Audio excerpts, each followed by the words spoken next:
Hello friends, இது பார்க்க rambutan fruit மாதிரி இருக்குல்ல?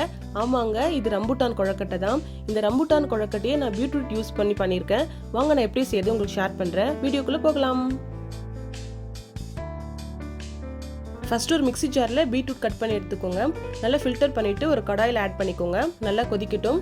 நெக்ஸ்ட் ஒரு பவுலில் ஒரு கப் அரிசி மாவு எடுத்துக்கோங்க. கொஞ்சமாக சால்ட் ஆட் பண்ணி கொதிச்ச அந்த பீட்ரூட் வாட்டரை ஆட் பண்ணி மிக்ஸ் பண்ணுங்கள்.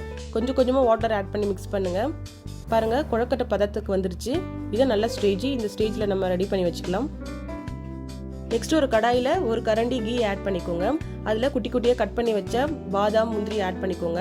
நல்லா ஃப்ரை ஆனதும் நம்ம துருவி வச்ச தேங்காவில் ஆட் பண்ணிக்கோங்க.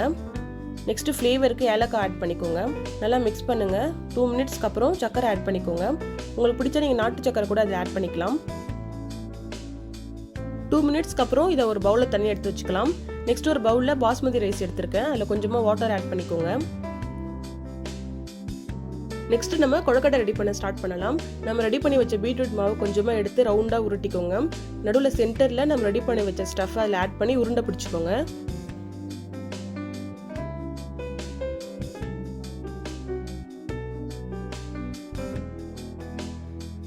இந்த மாதிரி எல்லா கொழக்கட்டையும் ரெடி பண்ணி வச்சுக்கோங்க. நெக்ஸ்ட் நம்ம ஊற வச்ச ரைஸ்ல நம்ம ரெடி பண்ண கொழக்கட்டையை உருட்டி எடுத்துக்கோங்க. ஈரமா இருக்கிறதுனால ஈஸியா மேல ஒட்டிக்கும். எல்லா உருண்டையும் இது மாதிரி ரெடி பண்ணி வச்சுக்கலாம்.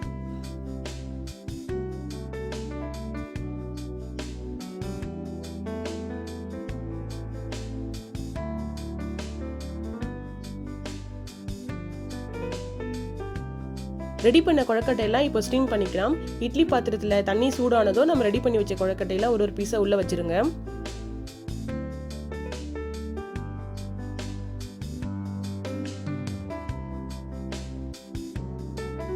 க்ளோஸ் பண்ணிட்டு 15 மினிட்ஸ் பாயில் பண்ணுங்க. 15 மினிட்ஸ்க்கு அப்புறம் ஓப்பன் பண்ணி பாருங்க. கொழக்கட்டை நல்லா பாயில் ஆயிருக்கும்.